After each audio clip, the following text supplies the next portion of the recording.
Here's a Apple Watch Series 6 here. I'm going to show you how to perform a factory reset. Two ways. You can do it directly from the watch or from the app, okay?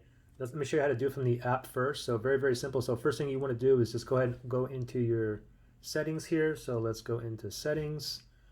And then from the settings, what we want to do is scroll down to general. So here's general. Let's tap on general.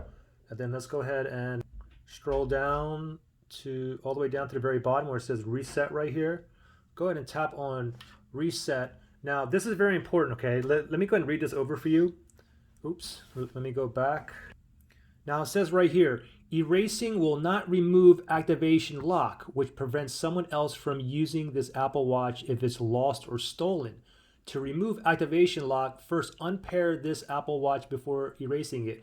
So if you're going to sell your watch right now, then what you want to do is go ahead and remove the activation lock first, okay? If you're still going to use it for yourself and you just want to clean slate, start back over, then you can go ahead and proceed right here, okay? Just go ahead and erase all content and settings, and it'll be as if you bought it and brand new and took it out of your box. So if you want to proceed from your watch, just tap on there and then go ahead and put in your passcode, and it's going to go ahead and do a factory reset.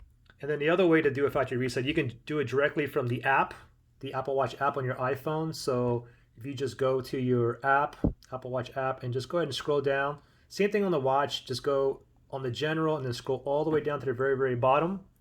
And you see reset down here, tap on reset. And then right here it says erase Apple Watch content and settings. So you can go ahead and tap on that.